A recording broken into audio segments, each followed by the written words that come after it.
नमस्कार। स्वागत है आपका हमारे YouTube चैनल एजुकेशन हब 088 पर। आज अपन पढ़ेंगे कक्षा 9 की लोकतांत्रिक राजनीति का अध्याय 4 संस्थाओं का कामकाज भाग 3, जिसमें 2 भाग अपन ने पहले पढ़ लिए थे। आज अपन भाग संख्या 3 शुरू करेंगे और इसके अंतर्गत पढ़ेंगे राजनीतिक कार्यपालिकाएं। तो शुरू करते हैं इस चैप्टर को। क्या आपको उस सरकारी आदेश की कहानी याद है जिससे हमने इस अध्याय की शुरुआत की थी? हमने पाया कि जिस व्यक्ति ने इस दस्तावेज पर हस्ताक्षर किए थे उसने ये फैसला नहीं लिया, यानी जो सरकारी आदेश था जिसके ऊपर हस्ताक्षर थे उसने ये फैसला नहीं लिया था। वह केवल एक नीतिगत फैसले को लागू कर रहा था, यानी जिसके साइन थे ना, वो जो नीतिगत फैसले लिए गए थे उनको लागू करने का कार्य कर रहा था, जिसे किसी और ने किया था। यानी जो नीतिगत फैसला था वो हस्ताक्षर किए हुए व्यक्ति के द्वारा नहीं किया गया, यानी किसी और के द्वारा किया हुआ था, लेकिन ये हस्ताक्षर करके उसको क्या कर रहा है, लागू कर रहा है। हमने ये फैसला करने में प्रधानमंत्री की भूमिका देखी, लेकिन हम यह भी जानते हैं कि अगर उन्हें लोकसभा का समर्थन नहीं होता तो ये फैसले नहीं कर सके। यानी नीतिगत फैसले जो किए जाते हैं उसमें प्रधानमंत्री की भूमिका महत्वपूर्ण होती है, लेकिन अगर उनको लोकसभा में समर्थन नहीं है तो वह नीतिगत फैसले नहीं ले सकता। इस अर्थ में वे सिर्फ संसद की मर्जी को लागू कर रहे हैं। इसी तरह किसी भी सरकार के विभिन्न स्तरों पर हमें ऐसे अधिकारी मिलते हैं जो रोज़मर्रा के फैसले करते हैं, लेकिन यह नहीं कहा जा सकता कि वे जनता के द्वारा दिए गए बड़े अधिकारों का इस रूप में इस्तेमाल कर रहे हैं। इन सभी अधिकारियों को सामूहिक रूप से क्या कहा जाता है, कार्यपालिका के रूप में जाना जाता है। सरकार की नीतियों को कार्य रूप देने के कारण उन्हें कार्यपालिका कहा जाता है। कार्यपालिका यानी सरकार के द्वारा जो नीतियाँ जारी की जाती है उनको कार्य रूप देने का कार्य इन कार्यपालिकाओं के द्वारा किया जाता है। यानी सरकार के द्वारा जो नीतियाँ बनाई जाती है उनको लागू करने का कार्य इन कार्यपालिकाओं के द्वारा किया जाता है। इस तरह जब हम सरकार के बारे में बात करते हैं तो हमारा तात्पर्य आमतौर पर कार्यपालिका से ही होता है। यानी जो नीतिगत फैसले लिए जाते हैं, कानून बनाए जाते हैं, वो विधायिका के द्वारा बनाए जाते हैं और फिर जो कानून बन जाते हैं उन कानूनों को लागू करने का कार्य कार्यपालिका के द्वारा किया जाता है। फिर कार्यपालिका को 2 भागों में बांटा जा सकता है। तो आपसे पूछ सकते हैं कि भाई कार्यपालिका को कितने भागों में बांटा गया है? तो कार्यपालिका को कितने भागों में बांटा गया है? कार्यपालिका को 2 भागों में बांट सकते हैं अपन। एक तो अपन राजनीतिक कार्यपालिका और दूसरी है स्थायी कार्यपालिका। कौन सी? एक राजनीतिक और दूसरी स्थायी कार्यपालिका।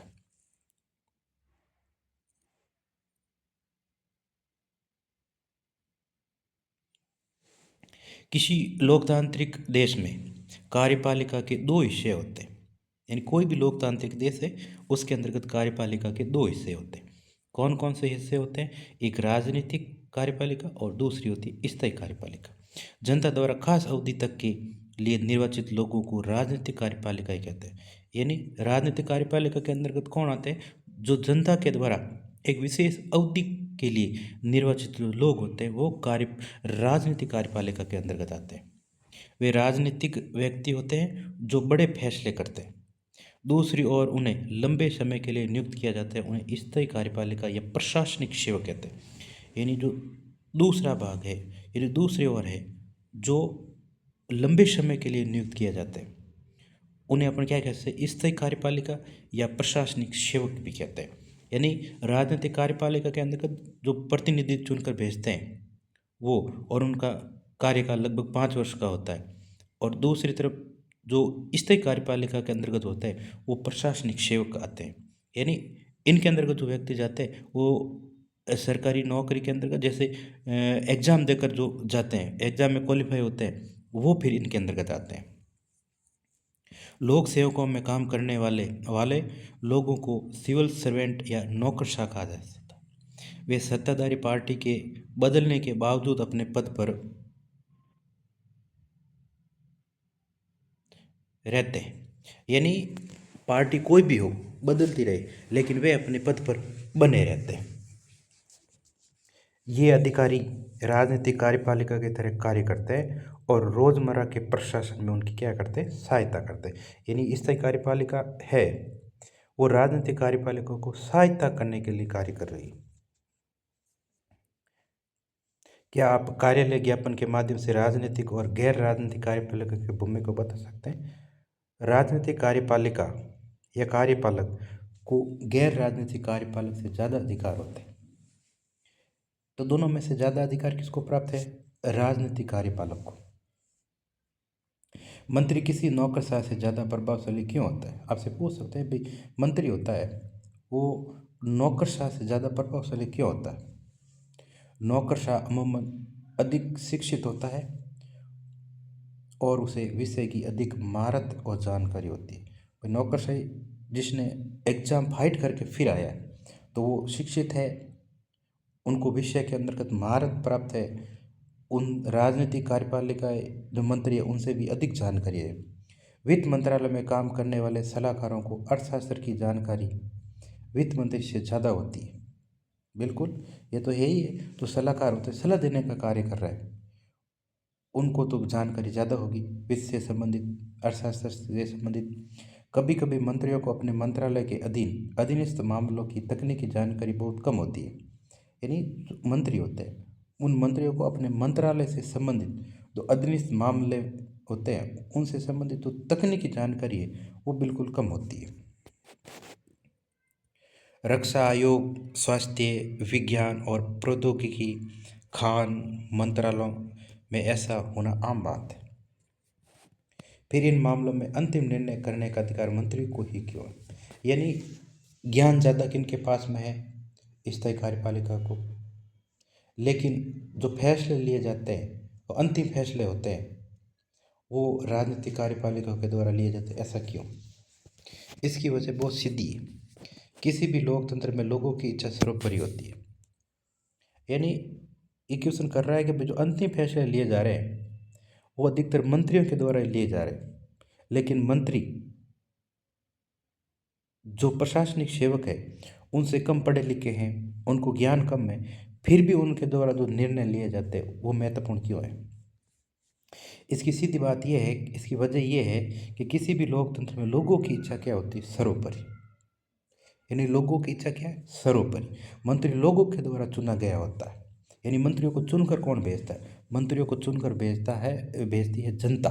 यानी जनता के द्वारा वो चुनकर भेजे जाते हैं और इस तरह उसे जनता की ओर से उनकी इच्छा को लागू करने का भी क्या होता है? अधिकार। यानी मंत्री जो निर्णय लेते हैं वो ये समझा जाता है कि भाई ये निर्णय जनता के द्वारा लिया गया है, वह अपने फैसले के नतीजों के लिए लोगों के प्रति जिम्मेदार होता है और इसी वजह से मंत्री सारे फैसले करते हैं।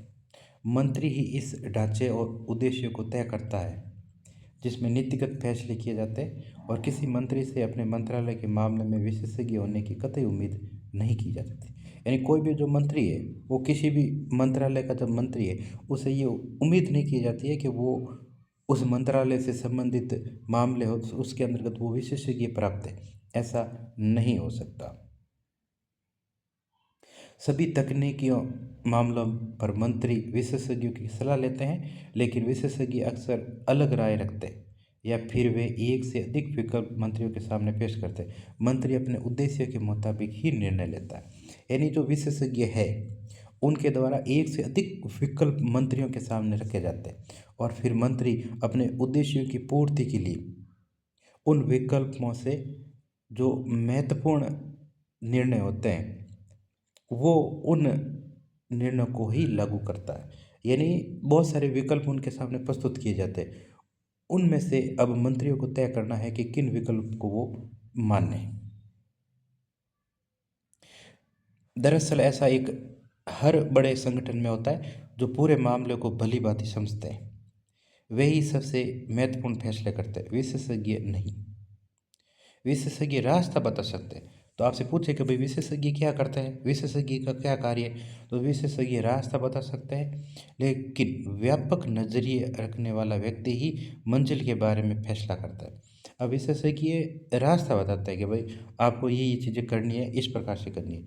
अब अगर उस रास्ते पर चलना है, लक्ष्य तक पहुंचने का कार्य किसका है? मंत्रियों का।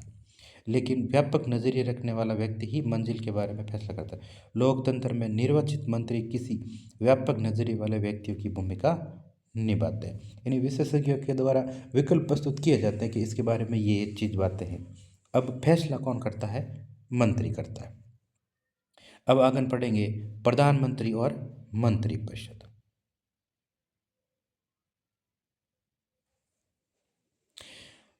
इस देश में प्रधानमंत्री सबसे महत्वपूर्ण राजनीतिक संस्था है। फिर भी प्रधानमंत्री के लिए कोई प्रत्यक्ष चुनाव नहीं होता है। सबसे महत्वपूर्ण राजनीतिक संस्था कौन सी है? प्रधानमंत्री। फिर भी प्रधानमंत्री के लिए कभी भी प्रत्यक्ष चुनाव नहीं होते। प्रधानमंत्री का हमारे देश के अंतर्गत प्रत्यक्ष चुनाव नहीं होते। राष्ट्रपति प्रधानमंत्री को नियुक्त करता है। तो आपसे पूछ सकता है कि भाई प्रधानमंत्री को नियुक्त कौन करता है? राष्ट्रपति नियुक्त करता है। लेकिन राष्ट्रपति अपने मर्जी से किसी को प्रधानमंत्री नियुक्त नहीं कर सकता। यानी राष्ट्रपति अपनी मर्जी से ऐसे नहीं है कि किसी भी व्यक्ति को प्रधानमंत्री नियुक्त कर दे। राष्ट्रपति लोकसभा में बहुमत पार्टी के या पार्टियों के गठबंधन के नेता को ही प्रधानमंत्री नियुक्त करता है। यानी जो प्रधानमंत्री की नियुक्ति की जाती है वो राष्ट्रपति के द्वारा की जाती है, और राष्ट्रपति जो लोकसभा के अंतर्गत बहुमत प्राप्त पार्टी या गठबंधन की जो पार्टी है उनके नेता को प्रधानमंत्री नियुक्त करता है। अगर किसी एक पार्टी या गठबंधन को बहुमत हासिल नहीं होता है तो वह राष्ट्रपति उसी व्यक्ति को प्रधानमंत्री के रूप में नियुक्त करता है जिसे संसद में बहुमत हासिल होने की संभावना होती है। मान लो बहुमत भी हासिल नहीं हुआ और गठबंधन भी पूरा नहीं हो पा रहा है, तो फिर वह उस व्यक्ति को प्रधानमंत्री के रूप में नियुक्त करेगा जिससे संसद में ये बहुमत हासिल करने की क्या होती है? संभावना होती है कि इस व्यक्ति को नियुक्त किया जा रहा है प्रधानमंत्री के रूप में, वो संसद के अंतर्गत बहुमत हासिल कर लेगा। यानी संभावना जताई जाती है कि ये व्यक्ति संसद के अंतर्गत बहुमत हासिल कर लेगा। प्रधानमंत्री का कार्यकाल तय नहीं होता है। यानी अपन ऐसे नहीं कह सकते कि प्रधानमंत्री का कार्यकाल 5 वर्ष का होगा, ऐसा होगा। वह तब तक अपने पद पर रह सकता है जब तक वह पार्टी या गठबंधन का नेता है। यानी उनका कार्यकाल क्या है इसके बारे में अपन नहीं कह सकते। यानी तब तक अपनी प्रधानमंत्री पद पर बना रह सकता है जब तक वह पार्टी या गठबंधन का क्या होता है? नेता होता है। यानी उसको पूर्ण बहुमत प्राप्त होता है। प्रधानमंत्री को नियुक्त करने के बाद प्रधानमंत्री की सलाह पर दूसरे मंत्रियों को नियुक्त किया जाता है। यानी राष्ट्रपति के द्वारा प्रधानमंत्री को नियुक्त कर दिया गया। अब प्रधानमंत्री की नियुक्ति के बाद राष्ट्रपति प्रधानमंत्री की सलाह से दूसरे मंत्रियों की क्या करता है? नियुक्ति करता है। मंत्री अमूमन उसी पार्टी या गठबंधन के होते हैं, और जितने भी मंत्री जो नियुक्त किए जाते हैं वो अधिकतर गठबंधन की सरकार या पार्टी या जो बहुमत प्राप्त पार्टी उसी के मंत्री होते हैं, जैसे लोकसभा में बहुमत हासिल है। प्रधानमंत्री मंत्रियों के चयन के लिए स्वतंत्र होता है। यानी किन किन को मंत्री बनाना है उसके लिए प्रधानमंत्री क्या होता है? पूर्ण रूप से स्वतंत्र होता है, बेशर्ते वे संसद सदस्य हो। यानी क्या शर्त रखी जाती है कि वही वो मंत्रियों जिसको मंत्री बनाया जा रहा है वो किसका सदस्य होना चाहिए? संसद का। कभी कभी ऐसे व्यक्तियों को भी मंत्री बनाया जा सकता है जो संसद का सदस्य नहीं होता। यानी ज़्यादातर जो होते हैं वो संसद सदस्य ही होते हैं, और कभी कभी ऐसा भी होता है कि वो संसद सदस्य होता ही नहीं, फिर भी उसको मंत्री बनाया जा सकता है। लेकिन उस व्यक्ति को मंत्री बनने के 6 माह के भीतर संसद के दोनों सदनों में से किसी एक का सदस्य चुना जाना जरूरी है।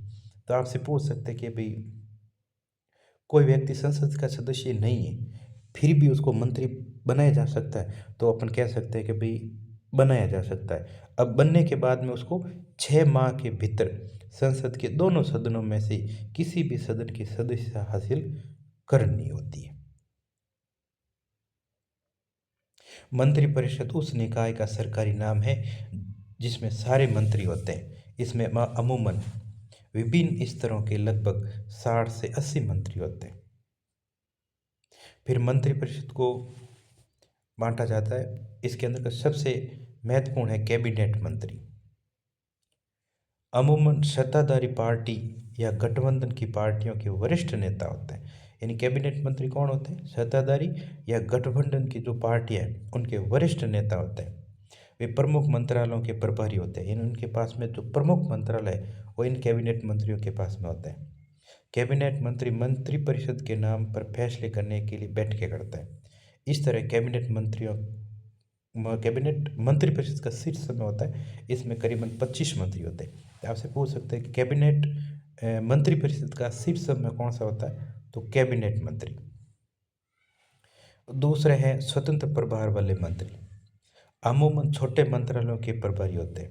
यानी स्वतंत्र प्रभार वाले जो मंत्री हैं, इनके पास में कैसे मंत्रालय होते हैं? छोटे मंत्रालय होते हैं और वे विशेष रूप से आमंत्रित किए जाने पर कैबिनेट की बैठकों में क्या लेते हैं? भाग भी लेते हैं। यानी कैबिनेट मंत्रियों के द्वारा इन स्वतंत्र प्रभार वाले मंत्रियों को जब बैठकों के अंतर्गत भाग लेने के लिए बुलाया जाता है तब वो भाग लेते हैं। अगर नहीं बुलाया जाता है तो उसमें भाग नहीं लेते। फिर है राज्य मंत्री। अपने विभाग के कैबिनेट मंत्रियों से जुड़े होते हैं और उनकी क्या करते हैं? सहायता करते हैं। यानी राज्य मंत्री उनकी सहायता करते रहते हैं, यानी उन अपने संबंधित कैबिनेट मंत्रियों की।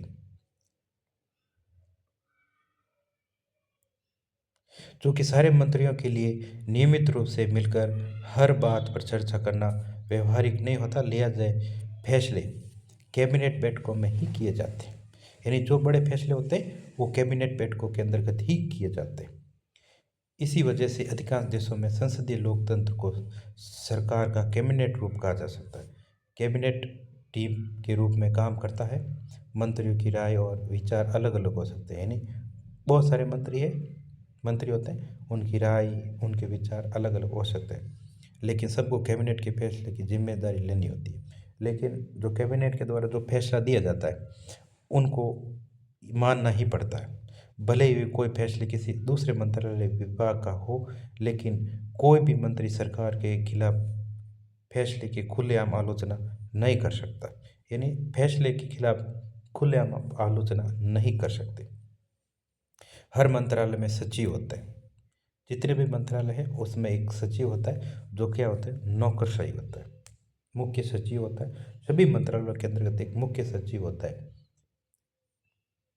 ये सचिव फैसला करने के लिए मंत्रियों को जरूरी सूचनाएं मुहैया करवाता है। यानी विभाग के संबंधित जो सचिव होते हैं वो मंत्रियों को फैसले लेने के लिए जो जरूरी सूचना है वो उनको उपलब्ध करवाता है। टीम के रूप में कैबिनेट की मदद कैबिनेट सचिवालय कहलाता है। टीम के रूप में कैबिनेट की मदद कैबिनेट सचिवालय कहलाता है। यानी कैबिनेट सचिवालय जिसके अंतर्गत कैबिनेट मंत्री बैठते हैं। इसमें कोई भी वरिष्ठ नौकरशाही शामिल होते हैं जो विभिन्न मंत्रालयों के बीच समन्वय स्थापित करने की क्या करते हैं? कोशिश करते हैं। अब पढ़ेंगे प्रधानमंत्री की अधिकार। प्रधानमंत्री के क्या क्या अधिकार है? संविधान में प्रधानमंत्री या मंत्रियों के अधिकार या एक दूसरे से उनके संबंध के बारे में बहुत कुछ नहीं कहा गया, लेकिन सरकार के प्रमुख होने के नाते प्रधानमंत्री के व्यापक अधिकार होते हैं। प्रधानमंत्री के कौन कौन से अधिकार है? आपसे पूछ सकते हैं क्वेश्चन कि प्रधानमंत्री के अधिकार बताइए। वे कैबिनेट की बैठकों की क्या करते हैं? अध्यक्षता करते हैं। जो कैबिनेट की बैठक होती है उनकी अध्यक्षता प्रधानमंत्री के द्वारा की जाती है। वे विभिन्न विभागों के कार्यों का समन्वय करता है। विभागों के बीच में विवादों के मामलों में उनका निर्णय अंतिम होता है। वह विभिन्न विभागों की सामान्य निगरानी भी करता है। सारे मंत्री उसी के नेतृत्व में काम करते हैं। प्रधानमंत्री मंत्रियों का काम का विवरण और पुनर्वर्तन करता है। उसे किसी मंत्री को बर्खास्त करने का भी अधिकार होता है। यानी कोई मंत्री है सही तरीके से कार्य नहीं कर रहा है तो उसको बर्खास्त करने का भी अधिकार होता है। जब प्रधानमंत्री अपना पद छोड़ता है तो पूरा मंत्रिमंडल इस्तीफा दे देता है। यानी जब प्रधानमंत्री ने अगर मान लो अपना पद छोड़ दिया तो पूरा मंत्रिमंडल ही इस्तीफा दे देता है।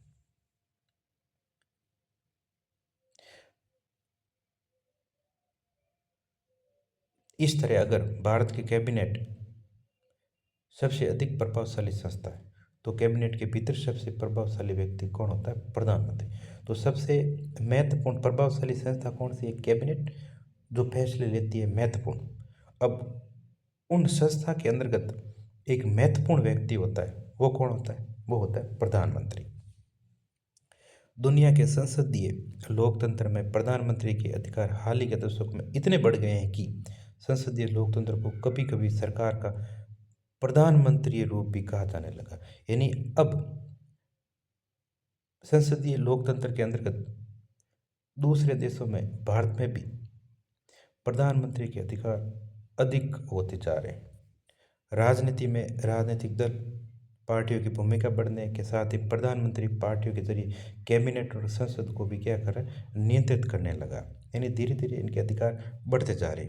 मीडिया राजनीतिक और चुनावों को पार्टियों के वरिष्ठ नेताओं के बीच प्रतिस्पर्धा के रूप में पेश करने करके इस रुझान में अपना योगदान करती है।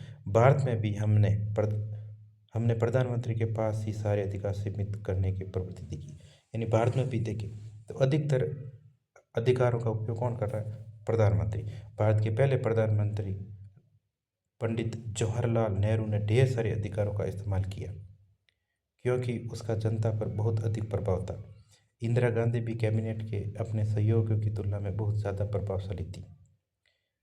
जाहिर है कि किसी प्रधानमंत्री का अधिकार उस पद पर बैठे व्यक्ति के व्यक्तित्व पर भी निर्भर करता है। यानी सबसे जो महत्वपूर्ण फैसले, नीतिगत फैसले लेते हैं, वो कैबिनेट मंत्रियों के द्वारा लिए जाते हैं।